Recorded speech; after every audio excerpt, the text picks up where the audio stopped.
Greetings everybody, and welcome back to episode 4 of Mogadishu, Somalia, the infection-free zone. If you're new here, then I really hope this video earns a subscription and a like from yourself. If you've been here since day one, then welcome back. If you haven't already done so, make sure you hit that notification bell and you'll always know what happens next. But for the time being, let's return to Mogadishu, Somalia. The clean-up began. Our citizens were stood around in quiet, unspoken disbelief over the devastation the Alpha had inflicted on the barn. But then, hammers and trowels came out, putting bricks back into place one by one, replacing metal, as if the nightmare had never happened at all. That kind of resilience is what will help us survive for a long while to come.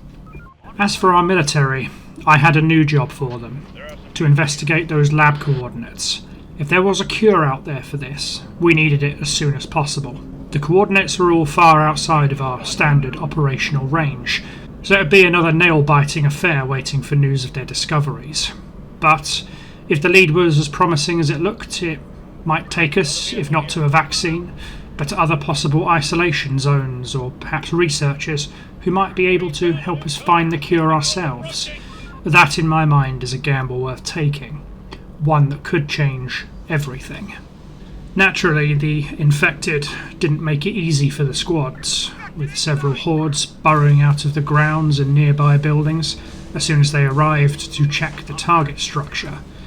Those poor souls were probably all that was left of the researchers, undoubtedly the twisted remains of fragile hope, dare I say. But once they report the infected as clear, I give them the order to search. Their long-range radio is tethered to the car, so I knew they'd be out of communication range for some time. In the meanwhile, survival within the isolation zone didn't pause for discoveries, which meant having to pivot back to tackle its ever-prevalent and growing list of problems, as it seems that for every one problem that I fix, another two just seem to crop up in its place.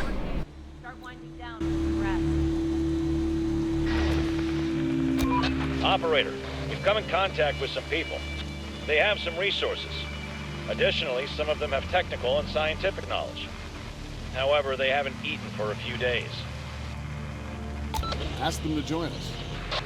Given that our food needs, at least for now, were stable, I welcomed the scientists into the zone.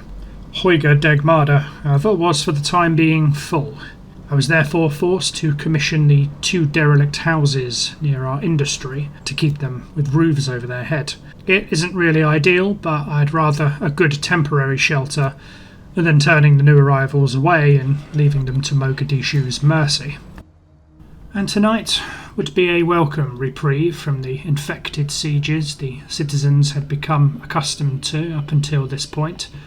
There was no more gunfire tearing through the night, or groans from the infected being torn to pieces by machine gun fire, or rended limb from limb by buckshot. Hell, there was no screams of frenzied battle call-outs from the soldiers sworn to defend them as they called for help amid the swarms. Tonight would be an uncommon treat, when even the majority of our fire teams could get their heads down for some restful sleep and undisturbed dreams. When you think about it, just how did that become such a rare phenomenon in a world like this one, when restful sleep and dreaming became a luxury, became a rarity? Now, the night itself was, as we predicted, uneventful, and most certainly free of the infected, thankfully, and even more welcomely, free from any roaming soldiers and raiders stomping the streets of Mogadishu with their rifles. But that morning would tell a much different story.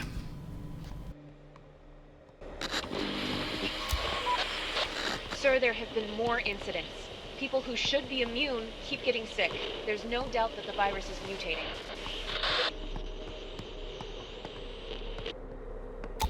We need to put them in the hospital.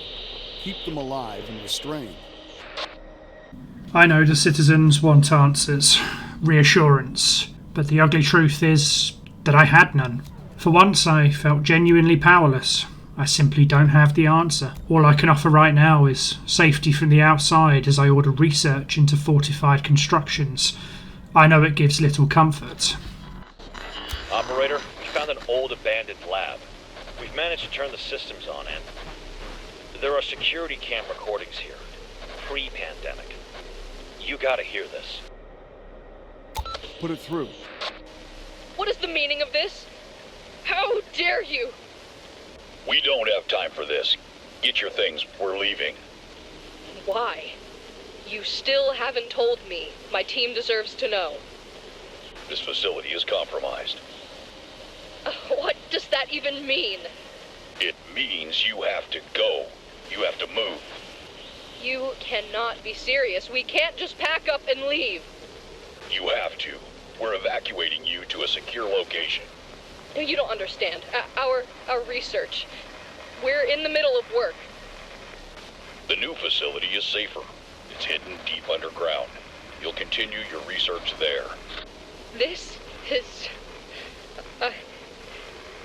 I can't. We can't. We won't. Everything is here. It's about the future of humanity. Dr. Miller, What about our lab equipment? we'll provide everything you need. I won't accept this. You don't have a choice. The whole infrastructure's here. Doctor, this is not a request. Fragile samples, years of research. I have my orders.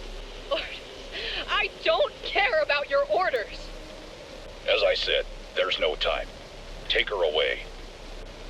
This is an independent research facility. You have no right. We have every right. Shut that damn thing off. That's all there is. The recording ends here. The whole facility was evacuated by the military, but we don't know where to. We'll do some digging. Okay, let's do this. It was a miracle the recordings and hardware had survived the last few years we'd spent underground, especially after all of the unrest, the bombings and the government interventions that had happened to try and stem the rise of the infected to begin with. But the uniforms and mannerisms in that tape were classic of the military pre-pandemic, probably close to the time they ordered the destruction of major infrastructure, especially here in Mogadishu. It crossed my mind, though, what if they were the same military group roaming the wastes with their tanks and precision weapons, those tank tracks?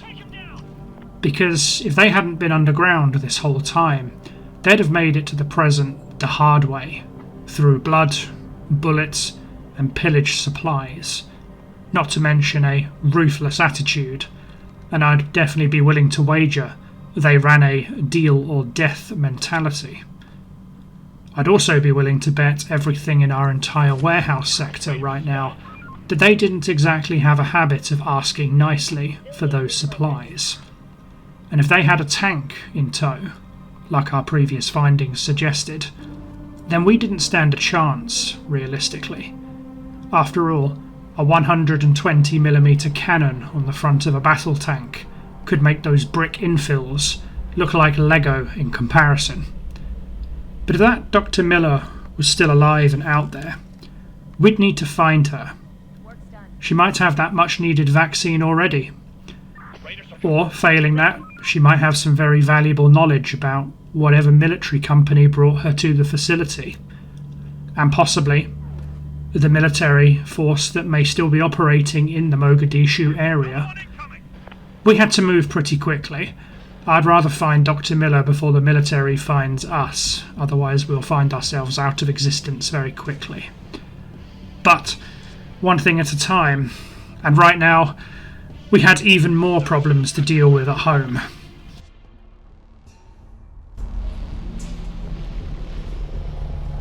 Swarm is nearby! Man the stations!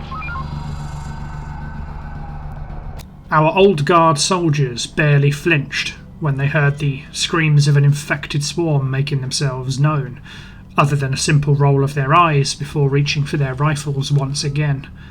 The newer ones, though, they still remain unsure at times.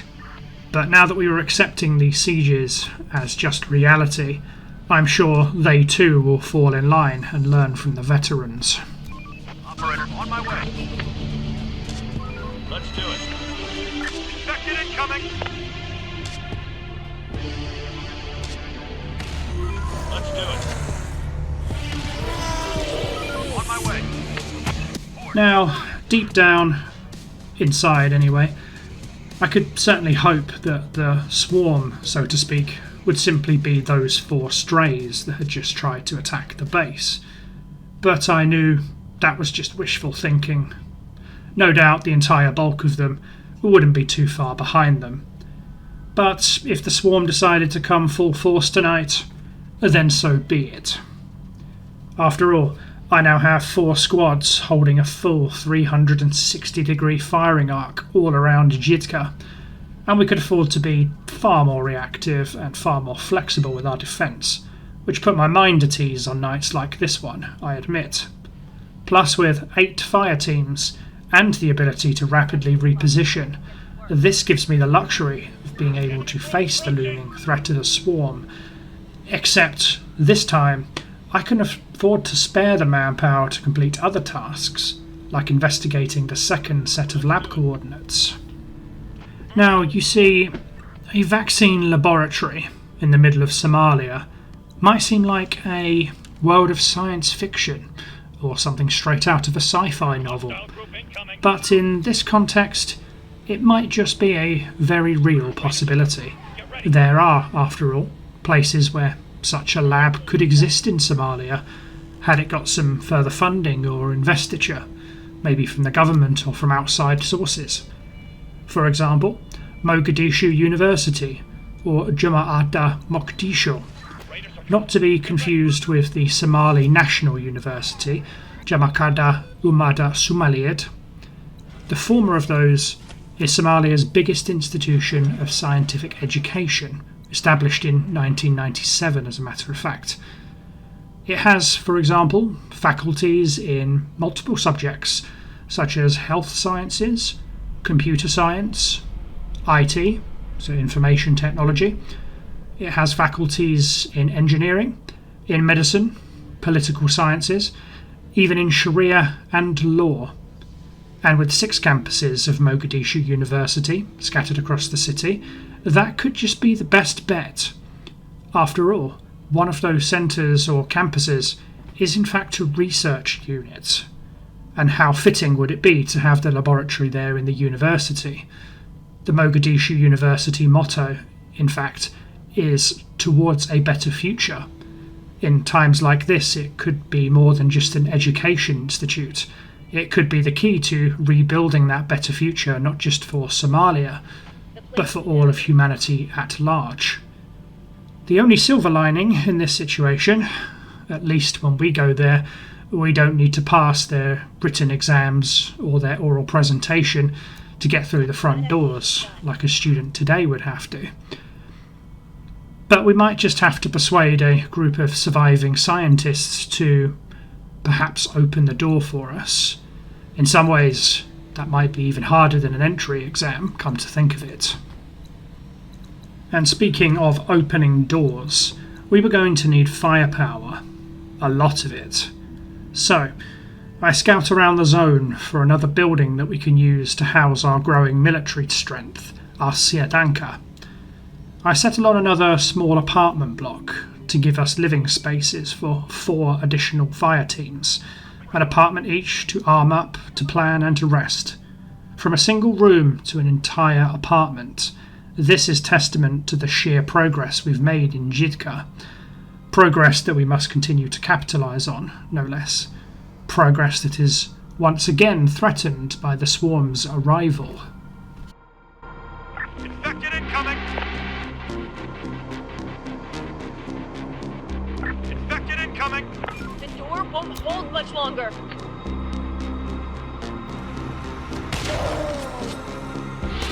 door won't hold much longer.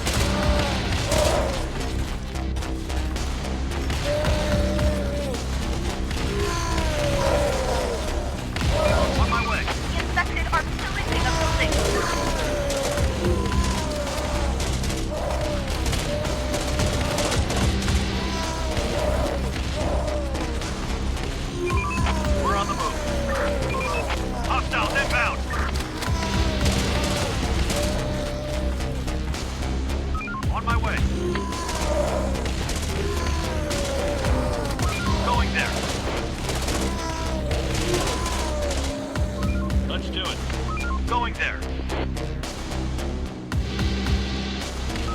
my way. We're on the move. On my way.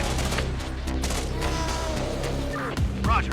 Thankfully, they didn't bring in a battering ram, or in this case, an alpha, a rare blessing in a city that has no mercy, and with the squad bravely using one of the cars to draw the infected into the kill zone, the Somali isolation zone lives to fight yet again. But with all the good news comes the bad. Chief, this place is a dead end. There's nothing that can help us locate the lab from the recording. There are just some papers with some scientific gibberish. Take the papers with you. They might be Ready useful. for action. And with that, it meant that there had to be just one more possibility. If there was nothing at that third site, we were all doomed. I had hesitated sharing any news on the vaccine with the zone until I knew for definite. I really hoped I wouldn't have to announce to the citizens that they would need to live in effectively a prison of suspicion and with a fear of infection around every corner, as if that would help morale. But our point still stands. We need a breakthrough, and we need it soon. Let's do it.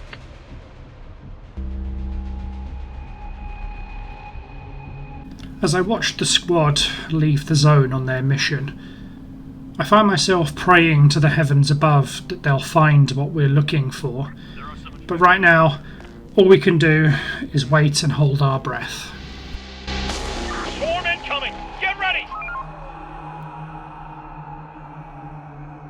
As the familiar guttural roar fills the skyline yet again, it signalled a very morbid and depressing milestone in the relentless punishment and torment we'd faced thus far. 10 sieges, 10 nights of escalating terror, violence and struggle. This one, I'm sure, would be no different. So, while the citizens worked, they felt more and more confident in our Siadanka. The teams, though, set up their defensive positions all across Jidka, like they'd been trained to do at this point. That was a task that's becoming easier and easier with every squad we recruited and trained. But our walls and defences grow tired, even if our soldiers do not. But at least, owing to the line of volunteering citizens queued up at headquarters each morning and every day, getting soldiers recruited wasn't exactly too difficult anymore, provided we had the barracks for them.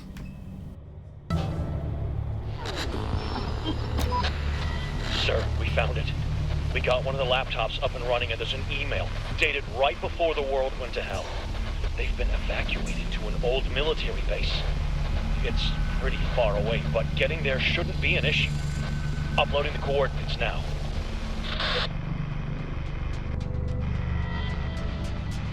Good job. Now that was some excellent work. There was indeed some hope. The search for the laboratory wasn't, in fact, a wild goose chase.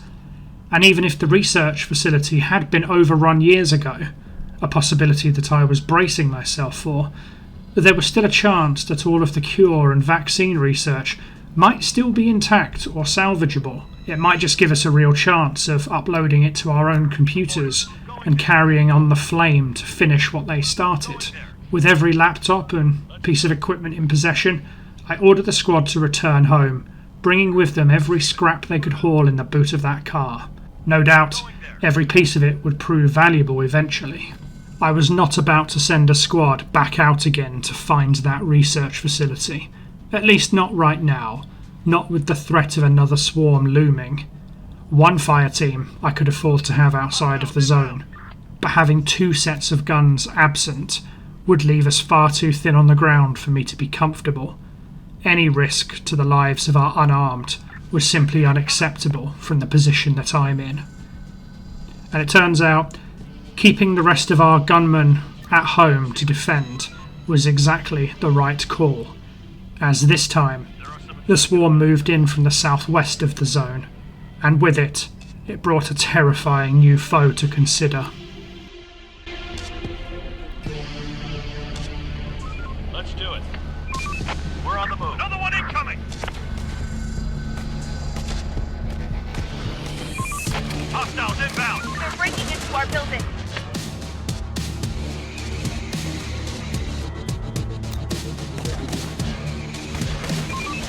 infected are pillaging a building. They're trying to get inside.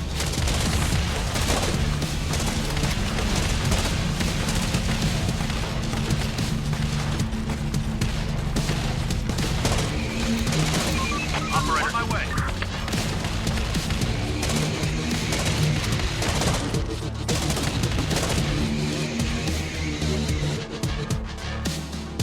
Infected canines, hundreds of them, nimble, agile and vicious. If anyone, military, civilian or otherwise, is caught outside of the zone around these things, if caught by those jaws, no doubt there'd be only bones to bury afterwards.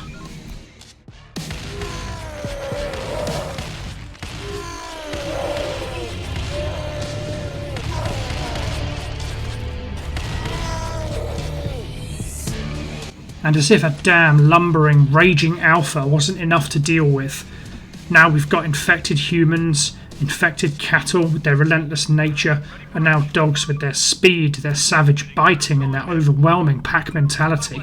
We need more guns and armour. We'd come as far as ever, and now needed to be as careful as ever too. And now one mistake had cost us everything.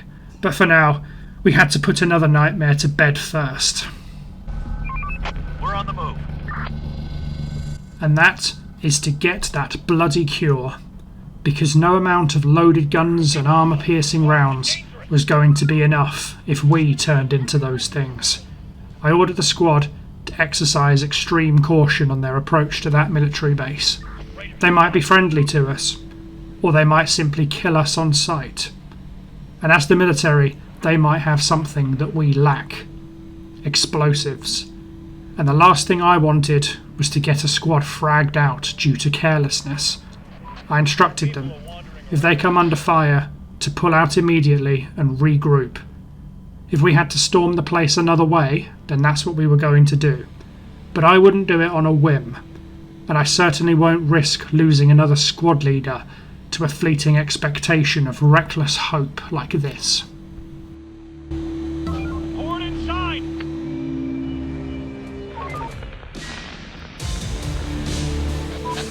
We found the base where the scientists were evacuated. People are definitely living here. We set up some systems providing power. There's something like an entrance to an underground complex. We can see the security cameras moving.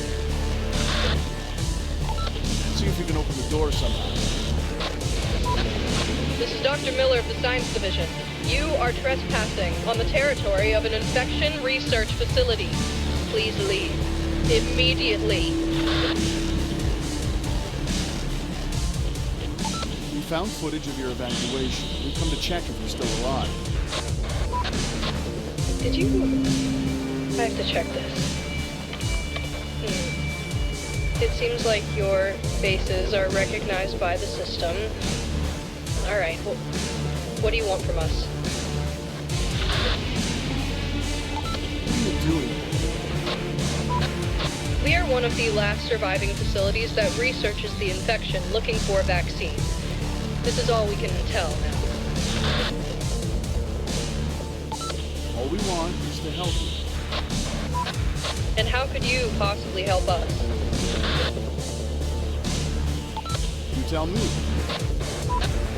There is a thing you could actually help us with. There used to be another research lab nearby. If we're lucky enough, you will find a case with biohazard signs there. Bring it to us. We need the data and samples stored there. We'll get it for you. Excellent, we'll send you the coordinates then. Do not come back empty-handed. Believe me, I wanted to ask what was inside that case they so desperately wanted, but some questions are best left unanswered. Whatever it was though, it couldn't be too high a price to pay for that all-important vaccine. But before then, we would have to address one of our immediate protection needs: extra armour. So, with masonry researched, I set the scientists onto metalworking so that we can create our own steel plate armour. You see, Somalia had warriors akin to knights of their own many years ago, not in name, but indeed in spirit. They date back to the Sayyid, the religious nobles, such as Sayyid Muhammad Abdallah Hassan, the leader of the Dervish Movement, or Dr. Kaka Darwish. They fiercely fought against the colonial powers of the British, the Italians and the Ethiopians between the years of 1890 and 1920. And before them came the warriors of the Sultan and the Somali cavalry known as the Faduli. Centuries ago, they were men of honour, courage and bravery. They were known as Gisi.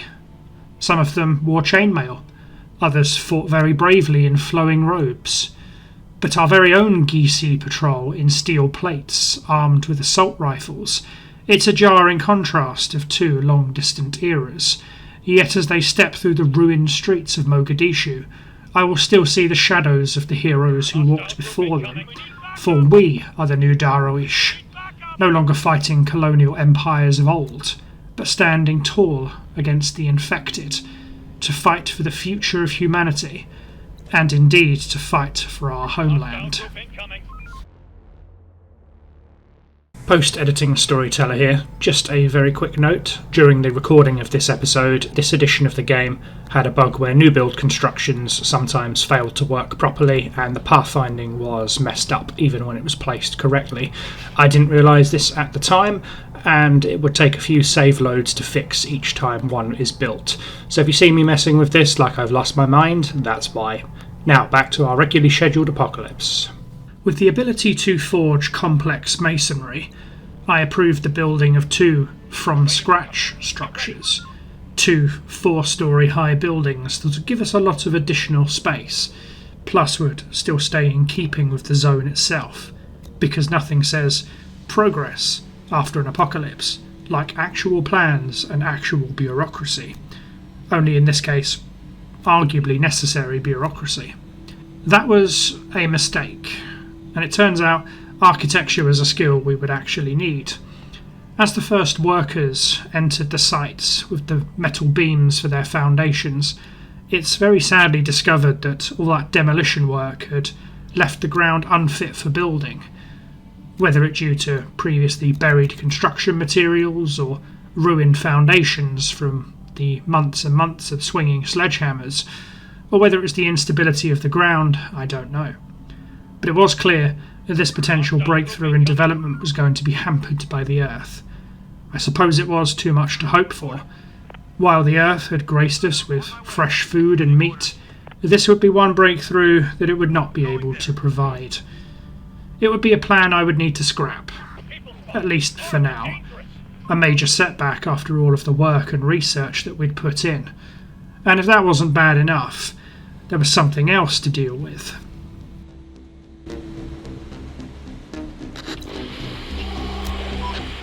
Chief, we had another infected citizen. Turned mad overnight. Attacked his whole family in the morning. Killed his wife and son. His daughters managed to run away and alarm everybody. The man is in quarantine. We have to do something about this. Put the girls under observation as well. We can't take any chances. The infections were getting worse. They were ramping up and people were still dying. We didn't want to acknowledge it, but this very incident really illustrated just how dangerous the threat on the inside of the zone really was. You see, that single infected, had the girls there not raised the alarm, could have started killing everybody in Hoiga Degmada, because the upside to being so fortified is that nothing can get in. A solid plan.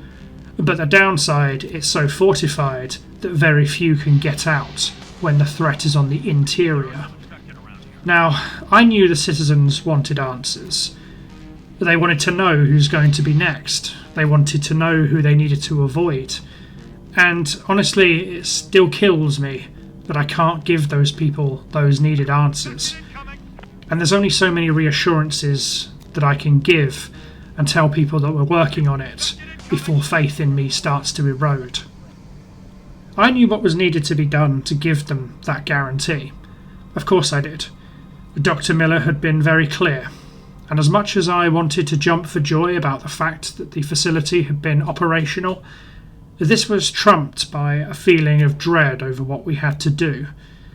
A most likely overrun research lab from years ago was no place for an, as yet, unarmoured squad to mount a raid on. I can't put it off forever. I know that. I know this more than anyone.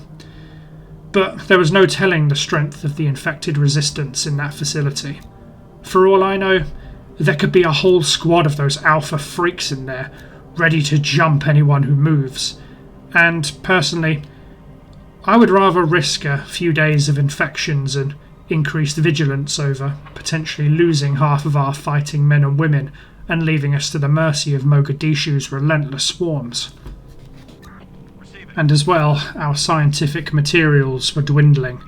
We were in urgent need of a top-up.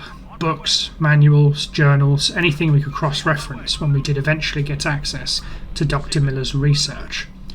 So another job for my squads. I flicked the radio over to my 2 closest fire teams. Their targets? 2 educational institutes on the edge of our operational range. It wasn't going to be an instant fix, but the more legwork we put in now, the easier it will be later down the line. Our citizens needed to see progress quickly to avoid mass discontentment. There were already whispers of those dissatisfied with the current situation. I fear that if some of them start to leave, then we could see a mass exodus from the isolation zone. And tragically, our collapse wouldn't be far behind. We can't let that happen. I do appreciate the irony that I'm effectively playing political games with my citizens right now, despite not actually being a politician. But the only option I had right now was to play for time. I just hoped I'd be able to buy enough of it to restore order. Their jobs weren't going to be easy. Things in Mogadishu never are. A group of raiders open fire on the car as it goes by. A stray shot manages to clip a squad member good in the shoulder. Fortunately, the Kevlar cushions the impact. I swear these fools get more and more brazen every day that goes by, as if they were determined to make sure the city stayed hostile forever. But mark my words, we're a fiercer foe than they'll ever be. Our Gisi will show them. And I don't know what it is about now, of all times, but the squads on the ground report that the city streets are teeming with raiders, all of them armed with AK-47s, storming the tarmac like they own the city. But then I remember, for every poorly armed group we kill, or groups that succumb to the infected, only left the more deadly, the more adaptable ones, a very twisted form of natural selection, dare I say. And extra danger on the streets means additional security is required. With the new apartments furnished and completed, I take 4 more of those eager volunteers outside headquarters and start arming them up to become a 9th fire team. Another notch in the power of the new Dervish. Another reason for the raiders to fear us as well, and another set of guns to bring down those dreaded alphas in the streets. So while AK-47s are locked and loaded, introductions are made, and shotguns primed for action, the sun begins to set once more. And usually sunset would be a time to brace for action, or stay quiet and hide. It turns out tonight would be quite different for our teams on the ground.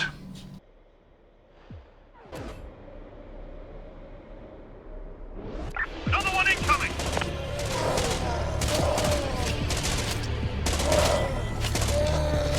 Building clear. My fire team did their best to cover the survivors, but only one single lone person in that group survived and ran into the neighbourhood. The squad wanted to go after him, to save him, but I figured it was way too dark to do so. I made the snap decision to leave the lone survivor, get the books, and run. With the raiders practically controlling the streets, we just couldn't risk it. The other team radios in, stating that they've seen a swarm of infected in the neighbouring district, an exceptionally valuable early warning. It's then that they're attacked by a stray horde of the infected. A battle routine ensues, defensive positions, sights up. Their CQB experience kicks in. No surprise, but plenty of speed and violence of action as they dispatch the pack. without even taking a scratch. Concerned that those shotgun blasts were going to draw in a lot of attention, I too ordered them to get their haul and double time it back to the zone. Losing soldiers was not on the menu tonight. All around them, raiders gathered with rifles, hoping for an easy payday. I was going to ensure that didn't happen tonight. The infected are pillaging a building.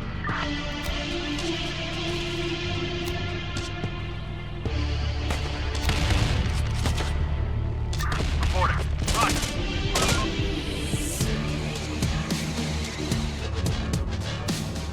Another one incoming. Enemy group approaching. Putting aside the infected cattle swarm, it had been a rather chaotic night for everybody.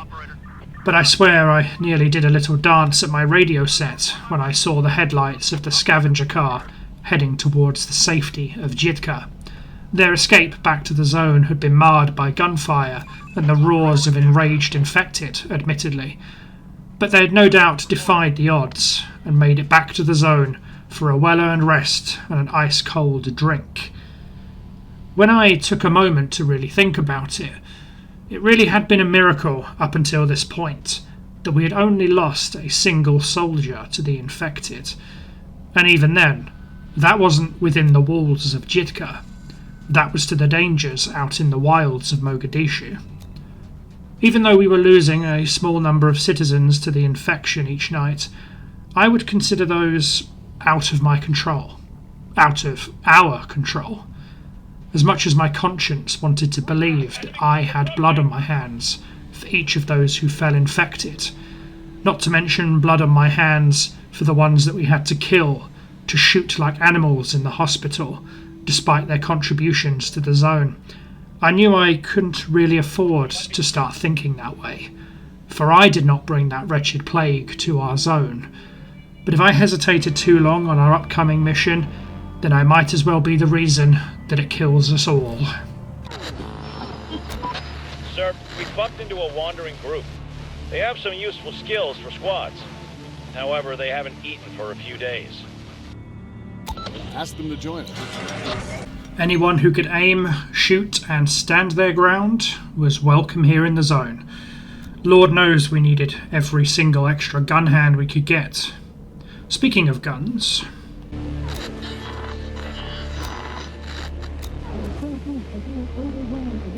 Just bring whatever you've got. For now, food supplies were constant, security was strong, and everyone had a roof over their heads. The only bottleneck on more troops were the rifles needed to arm them. Sure, I could compromise, but the day I start handing out pistols and calling it good enough was the day that we would have to dig more graves for our own kind. I had hoped the incoming merchant would have a few rifles to get us armed up. But now that we had enough guns internally, at least for now, I ordered the next round of expansions, a round of demolition on the northeast end of Jidka. What this would become, I didn't yet know. But even if this just gave us a longer sightline, it would be more than worth it. It turns out my hope for weapons was a touch of wishful thinking again, as he only had a single AK-47 in stock this time. Ideally I would have wanted 2 or 3, but we take it nonetheless. For the first time, the temptation to take to the streets hunting down raiders for their weapons comes to mind. But could I really bring myself down to that level of brutality? Thankfully, my moral compass holds out. But for how long for, given the pressures we're under, I don't know. Pressures, thankfully, that show signs of easing at last, as our researchers dutifully present me with a sealed envelope with their very own specifications on making that much-needed steel plate armour to create the new Dervish. It would be old school in many ways, and it would be somewhat primitive, but some of the strongest swords in existence were forged in fire by medieval blacksmiths hundreds of years ago. Now we have that same metal, the same coal, and tools that those blacksmiths could only dream of having. If those heroes of old could forge weapons of war back then why can't we do the same with our armour?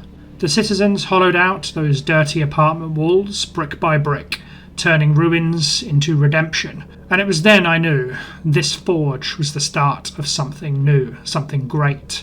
An army of men and women in expertly forged armour, creating a ring of steel around the isolation zone, their sole duty being to allow us to sleep soundly at night.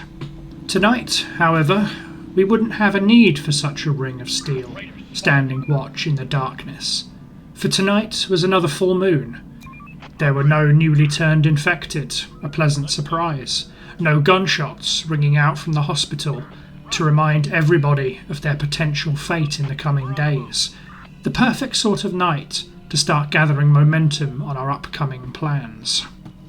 I order a squad to head out into the quiet streets, to steal a compact car that we had earmarked earlier, not to loot with it, but as a quick response vehicle, for those dire situations where speed and agility was the difference between saving a squad or letting them all die.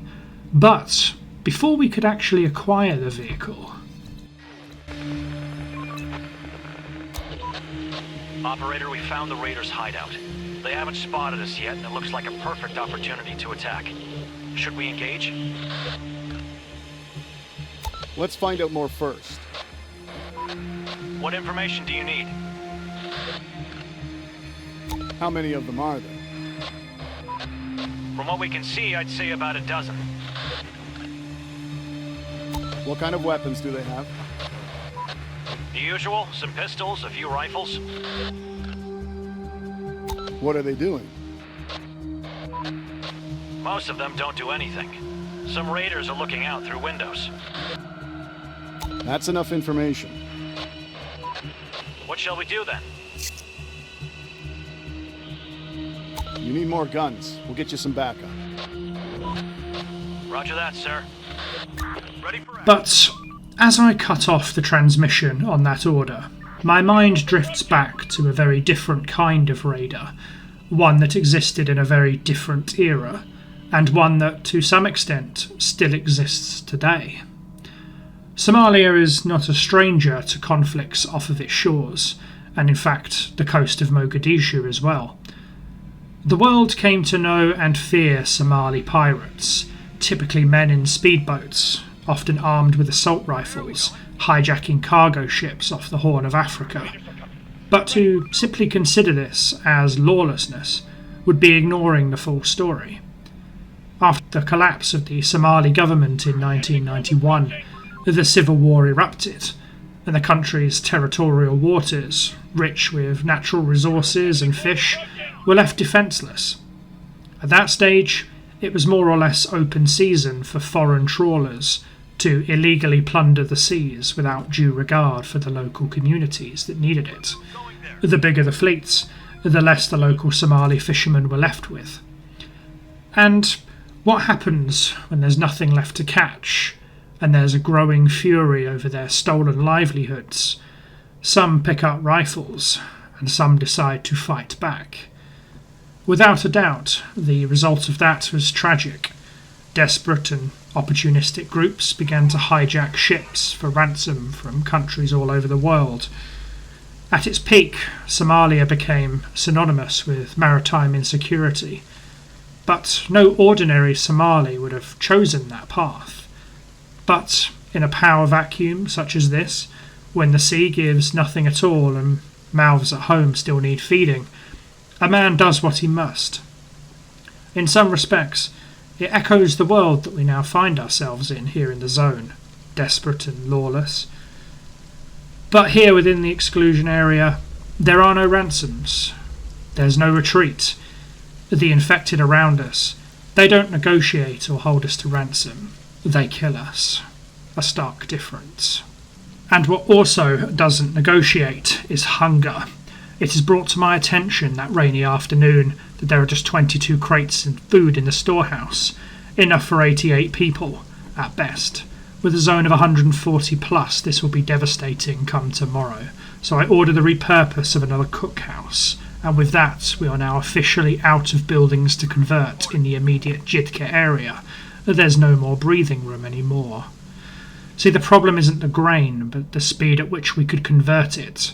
So I ordered the research team to look at ways to streamline the process, but this will take time.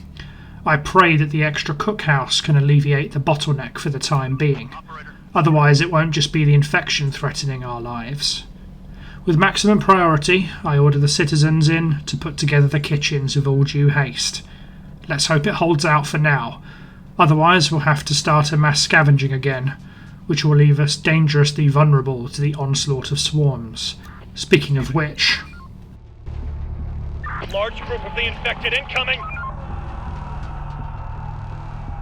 I was starting to feel like every day was like fighting an unwinnable war on 3 fronts, with hunger on one, sickness on another, and the infected on the third. As the familiar sound of reloading, rapid footsteps, and doors locking fill the air around me, I find myself hoping that this is a war that I can actually win. Building adapted. Adaptation complete. And not a moment too soon. Both cookhouse and our foundry, our armoury, are both open together. A full complement of 9 people are sent to each building. The former, to cook their hearts out, to get meals in hands. To the latter, to get steel on that anvil and start forging. The sooner we could get armour, the more comfortable I'd be carrying out our raid against that abandoned laboratory. It might all be for nothing in the end, there might be nothing there, but it's not a risk I'm willing to take when they're out of radio range and alone. There's nothing to eat. And that was my biggest fear sadly come true. 54 crates of food for a zone of 142. I know that in reality this means that likely a number in the single digits of citizens didn't get a fresh meal today. But even one citizen going hungry is a terrible day for us, and a situation that can't go on for obvious reasons. I am, however, confident that this is a one-off. As night falls, the cookhouses have stockpiled 38 crates in the last few hours of the day alone. By midday tomorrow, I'm certain our stores will be back where they need to be, and there should be no more hunger issues. But I couldn't dwell on it, because our next threat was already here.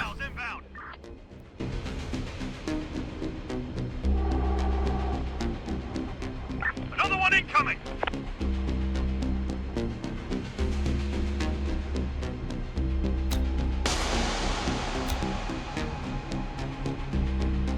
Infected incoming!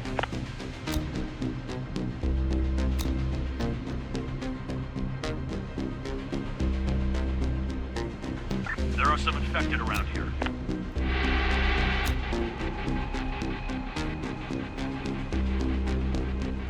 Another one incoming!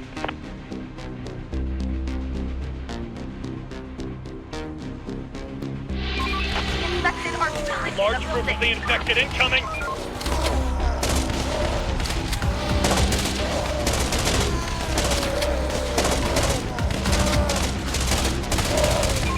Infected are pillaging a building.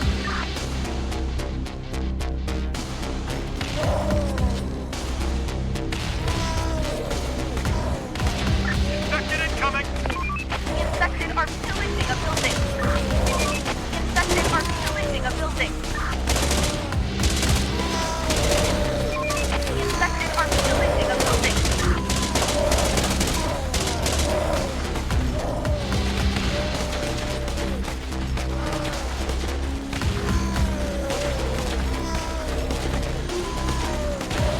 Going there.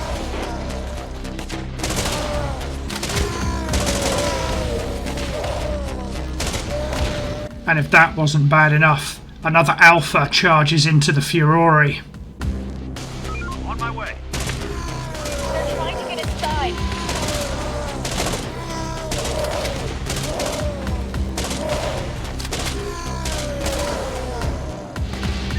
Roger. We're on the move. Roger. Roger. Let's do it. Going there. I don't know where my squad got their courage from, but to have the stones to lure that thing into the kill zone earns my eternal respect. Tonight, over 220 infected bodies line the streets, turning Mogadishu's roads into a mass grave for all to see. And we wouldn't even get the chance to bury them, as yet another scream of a swarm filled the sky mid-battle. There'll be no respite, no sleep, just unending punishment heading our way. Even the veterans look strained as they run back to their positions. And I admit, even I double-locked the HQ door tonight. Infected are pillaging a building.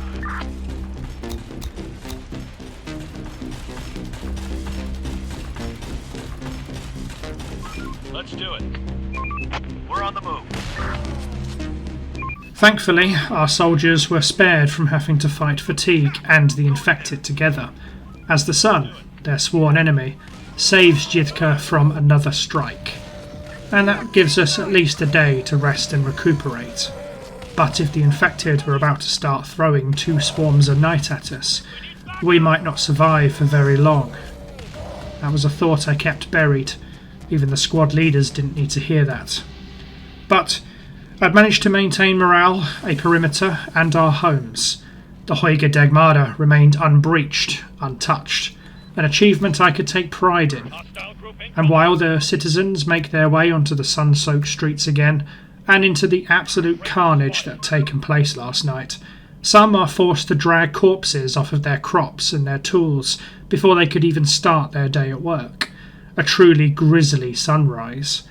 It wasn't nice or glamorous, but it was necessary. We'd come a long way, but survival doesn't care about the distance, only the momentum. Momentum that you can follow in episode 5 of this Mogadishu playthrough.